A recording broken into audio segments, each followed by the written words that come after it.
এখন চলে আসলাম বৌদ্ধ মন্দিরে। আগের ভিডিওতে তোমাদের সঙ্গে শেয়ার করেছি হচ্ছে চন্দ্রভাগা বিচ আর হচ্ছে সূর্য মন্দির। তো একদিনে তো সব পুরো ভিডিওটা শেয়ার করতে পারছি না, তাই জন্য একটু ভেঙে ভেঙেই করছি। আর এখানে এসে তো প্রথমে ভেবেছিলাম আখির যেহেতু শরীরটা খুব খারাপ, আমি সব জায়গায় ঘুরছি, কেমন একটা লাগছে মেয়েটাকে ছাড়া একা একা ঘুরছি। তো তোমাদের দাদাভাই বললো তুমি যাও, আমি বরং নিচে বসি মেয়েকে নিয়ে, কারণ ও না আর পারছে না, জানো তো, একদম হাঁটতে ইচ্ছে করছে না। শরীর খারাপ হলে যেটা হয় আর কি সবার, এত জ্বর জ্বর গাটা ম্যাজম্যাজে করছে যেরকমটা হয়, তার জন্য একদম ভালো লাগছে না। তাই জন্য ভাবলাম ঠিক আছে চলো আমি যাই। আর এই যে তোমাদের সঙ্গে একটু শেয়ার করি, তোমরা যদি যখন পুরীতে আসবে না তো অবশ্যই এই জায়গাটা ভিজিট করো, ভীষণ সুন্দর। আর সব থেকে ভালো লেগেছে কোথা দিয়ে বলো তো, এর সাইড থেকে যে চারিদিকটা দেখা যাচ্ছে এত ভালো লাগছিল যে তোমাদেরকে আমি কি বলি, সৌন্দর্য ভাষায় প্রকাশ করা যায় না বন্ধুরা। কি বলো তো, চোখে যে দেখে যে শান্তি, জানি না ক্যামেরায় কতটা কি এসছে, কিন্তু ভীষণ সুন্দর লাগছিল। আমার যে কি ভালো লাগছিল এখানটাতে দাঁড়িয়ে, মনে হচ্ছিল এখানেই থেকে যাই। চারিদিকটা এতটাই সুন্দর যে অন্যদিকে আর আমার চোখই যায়নি। বৌদ্ধ মন্দিরে গিয়ে বৌদ্ধের যে চারটি প্যাটার্নে মূর্তি রয়েছে, তোমাদের সঙ্গে সেটাই ভালো করে আমি শেয়ার করিনি, খুব ভুল কাজ করেছি, তো এর জন্য সরি গো।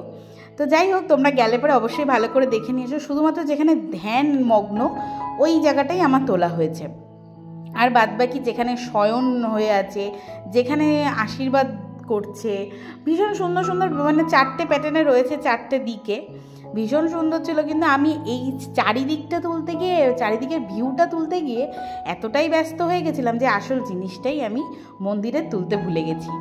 যাই হোক, একটু ছবি তুলছিলাম, মা গেছে, মাকে একটু ছবি তুলে দিচ্ছিলাম। তো যাই হোক, আরও সবাই আমাদের সঙ্গে গিয়েছিল। আচ্ছা, তোমরা যদি কেউ আমাদের সঙ্গে পরের ট্রিপে যেতে চাও অবশ্যই কিন্তু কন্ট্যাক্ট করতে পারো, আমি আমাদের নাম্বারটা তোমাদেরকে ডিসক্রিপশানে দিয়ে দেবো। আর এখন আমরা আবার ওপর থেকে নিচে নেমে এসেছি, আর দেখতে পাচ্ছ বিধ্বস্ত চেহারা। কারণ কি বলো তো, আমার না সব ভালো লাগে, কিচ্ছু ক্যারি করতে পারি না। সবাই যেরকম একটু টুকটাক মেকআপের জিনিস ক্যারি করে, তো আমি একদম পাই না। আমি সামান্য একটা জলের বোতল ক্যারি করাটাও আমার কাছে বিশাল কিছু মনে হয়, কারণ আমি বেশিক্ষণ হাতে ধরে রাখতে পারি না। এটা আমার খুব বাজে একটা অভ্যেস। যাই হোক, এই অভ্যেসটা খুব খারাপ। সামনের দিন দিয়ে চেষ্টা করব একটু অন্ততপক্ষে চিরুনি বা কিছু নেওয়ার, কারণ যেগুলো মাথাটার অবস্থাগুলো খুব খারাপ ছিল। আর ঘুরতে ঘুরতে সবাই এতটাই ক্লান্ত হয়ে পড়ছিল যে তোমাদেরকে আর কি বলি। ঠান্ডা জল, শুধু ঠান্ডা জল ছাড়া আর কিছু ভালো লাগছিল না। আমরাও এখানটাতে দাঁড়ালাম, বেশ শরীরটা ঠান্ডা হয়েছিল অনেকক্ষণ। তারপরে নিচে নেমে আসলাম, নেমে এসে এখান থেকে তোমাদের দাদাভাই আমাদেরকে একটা করে ঠান্ডা খাওয়ালো, ছোট্ট ওই কাপগুলো আছে ওইগুলো, ওটা খেয়ে একটু শান্তি পেয়েছি। তো আর আমরা ওখান থেকে আরও কিছু জিনিস কিনেছি, সেটা হচ্ছে কিছু ওই হজমোলা হয় না, ওই রকম টাইপের কিছু বিক্রি হচ্ছিলো, ওগুলো কিনেছি, মা কিনে দিল আমাকে। আর মা সঙ্গে গেলে বলো আর কিসের চিন্তা। তো যাই হোক, এই দেখো, এই যে কি বলবো এটাকে, একটা ঠান্ডা কোল্ড ড্রিঙ্কস আর কি, এটাই কিনেছি। খেয়ে যে এত শান্তি লাগছে, আর রোদে ঘুরতে ঘুরতে চোখ মুখের অবস্থা একদম খুব খারাপ, এটার কথা আর কি বলি। যাই হোক, এখন আমরা যেখানে এসেছি সেটা ওখানে তো আর বাসের যে উঠেছি সেই ভিডিওটা আর করিনি, কারণ এই ছোটো ছোটো যেটুখানি ভিডিও আমি করেছি সেইগুলো দিয়ে আজকে তোমাদের ঘোরার ভিডিওটা শেষ করে দেবো, কারণ আমার কাছে অনেকগুলো ভিডিও জমে আছে। এইখানে আমরা এখন এসেছি হচ্ছে একটি শিব মন্দির। আমি না এইটাকে জ্যোতির্লিঙ্গ বলা হয়, কিন্তু আমি সঠিক নামটা ভুলে গেছি। তো ঠিক আছে, যদি পরে মনে পড়ে আমি তোমাদেরকে বলে দেবো। এখানে এসেছি আমি, এমন জানো না, এত মাথাটা নষ্ট হয়ে গেছিলো যে মানে কার কথা শুনবো না, এই ভেবে জুতোটাকে বাসে খুলে রেখে চলে এসেছি। এসে তো বিশ্বাস করবে না, হাঁটতে পারছি না একদম। সবাই তো সুন্দর হেঁটে যাচ্ছে, কিন্তু আমি পারছি না, কারণ আমি জুতো ছাড়া একদম হাঁটতে পারি না। আর এইদিকে এখানটাতে জানো তো, আগের বার যখন এসেছিলাম এই জায়গাটাতে আমি আসিনি, তোমাদের দাদাভাইয়ের আমি মানে এত কুড়েমিতে ধরেছিল, কুড়েমি ঠিক না, মানে এতটাই ক্লান্ত হয়ে পড়েছিলাম না যে এই মন্দিরে আসিনি। আমরা বলেছি তোমরা যাও, মানে আমাদের সঙ্গে আরও যারা ছিল তাদেরকে বলেছি তোমরা যাও, আমরা যাব না, কারণ আমরা পারছি না। এখানে এসে দেখছি আমি এতটা কাছে গিয়ে দাঁড়িয়েছিলাম, বিশ্বাস করবে না, সেখান থেকে 2 পা হাঁটলেই মন্দির ছিল, কিন্তু আসিনি। আর আজকে তো খালি পায়ে এতটা কষ্ট করে, মানে এটা আমি শাস্তি পেলাম আর কি, যে আগের বার যখন আসিস নি এবারে কষ্ট করে আয়। আর এই যে পুকুরটা দেখতে পাচ্ছ, ঠিক এখানটাতে আমরা দাঁড়িয়েছিলাম। এইটা তো তখন আমরা শীতকালে যেহেতু এসেছিলাম, এখানে একটা মন্দির আছে পুকুরটার মাঝখানে, ভীষণ সুন্দর লাগছিল তখনও দেখতে, এখনও কিন্তু দেখতে খুব সুন্দর লাগছিল। দেখলাম আগের বার থেকে এবারে কিন্তু অনেকটা পরিষ্কার। এখানে কিন্তু 108টা মন্দির আছে। আর এর ভেতরে মানে যেখানে মহাকাল মন্দির মানে মহাদেবের মন্দির, মহাকাল বলছি, ওই একই, যেই মহাকাল সেই মহাদেব, সবাই একই। তো মহাদেবের মন্দিরটার ভেতরে রয়েছে, ওখানেও রয়েছে 108টা মন্দির, যেখানে কিনা ফোন অ্যালাউ ছিল না, তো আমি ফোনটা নিয়ে যেতে পারিনি, আর তোমাদের সঙ্গে ভেতরটা শেয়ারও করতে পারিনি। সবাই জানো তো খুব ক্লান্ত হয়ে যাচ্ছে, যে কিভাবে কি করবে। কোনো রকম দৌড়ে গিয়ে দেখে নেব, আগে দেখে নিই। আর দেখতেই পাচ্ছ কি পরিমাণে ভিড়, গিয়ে সবাই পুজো টুজো দিয়েছে, আমি অত পুজো কিছু করিনি, জাস্ট ঘুরে চলে এসেছি, কারণ আমি একদম পারছিলাম না। আর আমি মা আর আমি আবার না একটু ডিস্টেন্সে চলে গেছিলাম, মা আগে ঢুকে গেছিলো, আমি মাকেও খুঁজে পাচ্ছি না, একা একা কতক্ষণ ঘুরবো। আমি কিছুটা অংশ দেখে বেরিয়ে এসেছি। এখানে অনেক মন্দির, মানে প্রায় 101টা মন্দির। তারপরে আমরা এখন চলে এসেছি হচ্ছে নন্দনকাননে। এখানে কি বলতো, যদি সারাটা দিন থাকা যায় খুব ভালো, আমার মনে হয়, এটা জানি না কার কি মনে হয়। ওখান থেকে ওখান থেকে উঠে কিন্তু আমরা খাওয়া দাওয়া করেছি, সেগুলো আর ভিডিও করতে পারছিলাম না। ওই যে বলছি, মানে একদিনে এতটা ঘোরা না একদম বিশাল চাপের বলে মনে হচ্ছে।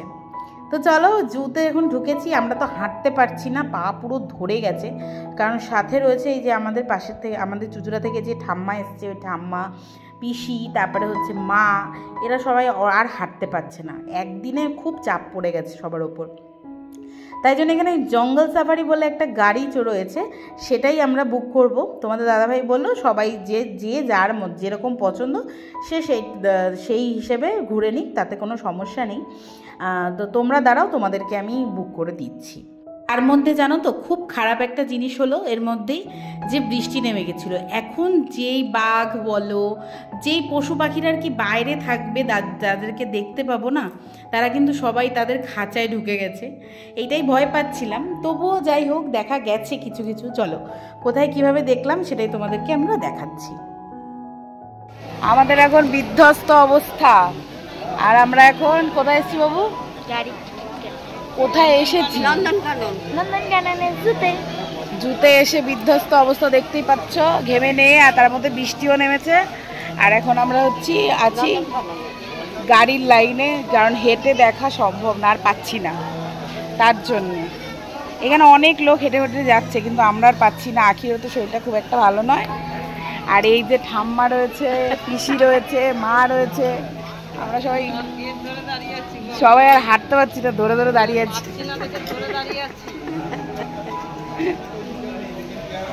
চলো, যেটুখানি আমরা ঘুরবো সেটুখানি তোমাদেরকেও ঘোরাবো। চলো, এতক্ষণ লাইন দিয়ে আমরা গাড়িতে উঠে পড়েছি। এইটাতে উঠেও না খুব বেশি, মানে মনে হচ্ছিল যে খুব একটা দূরে দূরে না, খুব কাছে কাছে। আসলে হেঁটে যখন যাওয়া হবে না, তখন তোমরা বুঝতে পারবে যে কতটা দূরে। যেহেতু গাড়িটা তো চট করে টেনে টেনে নিয়ে যাচ্ছে, আর মনে হচ্ছে কি কোনো ব্যাপার না। তিনটে ভাগে জানো তো গাড়ি ধরতে হয়েছিল। তো যাই হোক, এখন দেখো জঙ্গল সাফারি আমাদেরকে যেখানে নামিয়েছে, এখানে কিছু পশু পাখি আছে। কি আছে চলো যেতে যেতে দেখতে পাবো। আর এই জায়গাটাতে এই যে নামিয়ে দিয়েছে, আমরা অনেকটা হেঁটে মানে কাছাকাছি অনেকগুলো কিছু দেখে নিতে পারবো। তারপরে আর একটা রাস্তায় উঠে আর একটা গাড়ি ধরতে হবে। এইভাবেই পুরো কিন্তু জুটা আমরা ঘুরেছি। এখন আমরা যেখানে যাচ্ছি এখানে কুমির, সাপ, অনেক কিছু রয়েছে। তো চলো কি আছে আমরা যদি দেখতে পাই তো তোমাদেরকেও দেখাবো। ঢোকার সময় যেহেতু বৃষ্টিটা হলো না, যে যার মতন, ওই যে বললাম, যার বাসস্থানে সে ঢুকে গেছে। তো এখানে এসেছি, এখানে রয়েছে হচ্ছে জলহস্তি। সে কিন্তু জলের মধ্যে অর্ধেক ডুবে শুধুমাত্র চোখ দুটো বার করে রেখেছে। তোমরা এখান এত দূর থেকে দেখতে পাচ্ছ কিনা আমি জানি না। তো যাই হোক, আমি একটু জুম করে দেখানোর চেষ্টা করেছি, শুধু চোখগুলোই দেখা যাচ্ছে। আচ্ছা, এখানে যে ডাইনোসর দাঁড়িয়েছে, এর ভেতরেও কি ডাইনোসরই আছে? চলো ভেতরে ঢুকিয়ে গিয়ে দেখা যাক যে ডাইনোসর আছে কি না।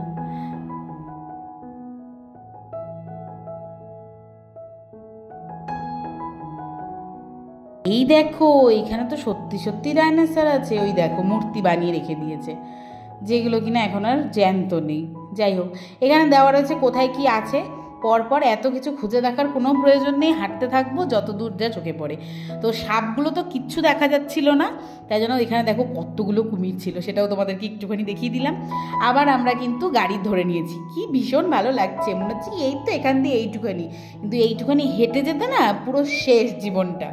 তো এখন আমরা যেখানটাতে দিয়ে যাচ্ছি এখানে একটা জিরাফ দাঁড়িয়ে ছিল, তোমরা দেখতে পাচ্ছ কি না জানি না, ও হেঁটে হেঁটে ওর ঘরে ঢুকে যাচ্ছে। তো ভাবলাম এখানে নেমে আর কি করা, তো এর পরের যে স্টপেজ সেখানে আমরা নামবো, যেখানে কিনা বাঘের আর কি খাঁচা। তো এখানে সবাই বলছে ওই দেখ এখানে বড় একটা কচ্ছপ বসে আছে, তোমরা একটুখানি দেখতে পেয়েছো তো? আচ্ছা, এখানে রয়েছে একটা উট পাখি যেটা কিনা অস্ট্রিচ, অনেকটা বড়, একটাই দেখা গেছে, ওই দেখো দেখতে পাচ্ছ কিনা আমি জানি না, আমি তো প্রথমে চোখে দেখতে পাইনি, ভিডিও তো দেখতে পাচ্ছিলাম যে ওখানে সত্যিই ছিল। এখন আমরা যেখানে এসেছি এখানে নাকি বাঘ রয়েছে, কিন্তু সে যে কোথায় সবাই শুধু কি বলছে শোনো, দেখতেই পারে না,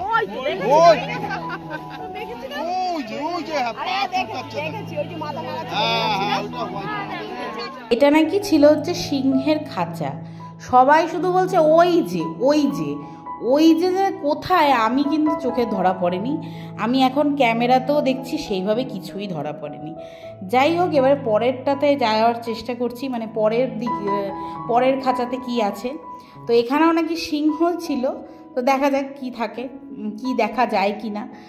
তো অনেকক্ষণ চেষ্টা করে আমি হালকা একটুখানি দেখতে পেলাম, অনেক কারুকার্য করে দেখতে পেলাম একটি বাঘ, যার কিনা আমি পশ্চাৎ দেশটাই দেখতে পেয়েছি, আর কিছু দেখতে পাইনি।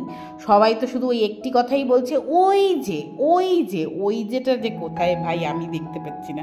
তোমরা আশা করি দেখতে পাচ্ছ, এই যে হেঁটে যাচ্ছে, রয়্যাল বেঙ্গল ছিল না কি ছিল ভগবানই জানে।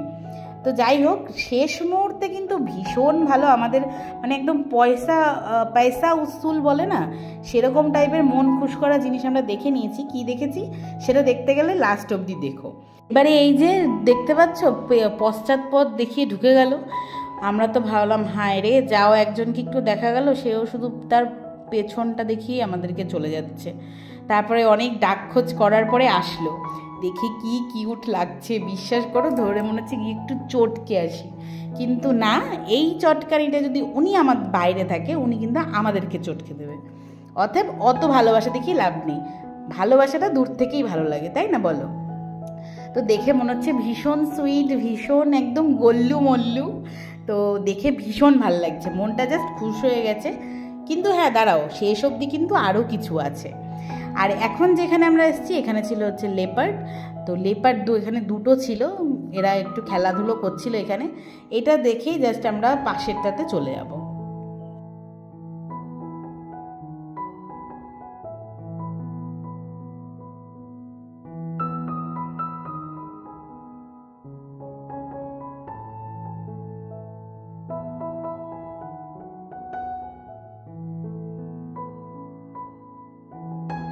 ওই খাঁচাটাতে তো আমি সিংহ দেখতে পাইনি, কিন্তু এখানে এসে সবাই সিংহ দেখতে পাচ্ছে, বলছে ওই যে, আবারও সেই একই স্লোগানের মতন, ওই যে সিংহ।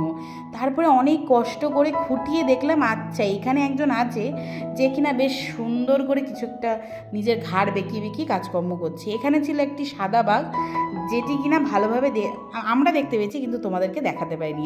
আর এই হচ্ছে সেই মুহূর্ত, এরা হচ্ছে 1 বছরের ছোট্ট বাচ্চা, একটা ছিল রয়্যাল বেঙ্গল আর একটা ছিল সাদা বাঘ। উফ, ভীষণ কিউট লাগছিল জানোরা, এদেরকে দেখেই এই এতক্ষণ ধরে যে আমরা ঘুরপাক করলাম না, ব্যাস আমাদের মনটা কিন্তু শান্ত হয়ে গেছে। প্রথমে ভাবছিলাম কিছুই দেখতে পেলাম না, কিছুই নেই, এখন আমি তো এবার দেখতে পেলাম যে এখানে সেরকম কিছু নেই এই জুতে। এর আগের বারে যখন এসেছিলাম প্রচুর পরিমাণে বাঘ দেখেছি, কিন্তু এবার তো দেখতে পেলাম না সেই রকম পরিমাণে কোনো জন্তু নেই, পশু নেই আর কি। এর ভিতরেও এখন আস্তে আস্তে কমে যাচ্ছে, সেই আমাদের কলকাতাতে যেরকম কলকাতা চিড়িয়াখানার মতনই হয়ে যাচ্ছে আস্তে আস্তে।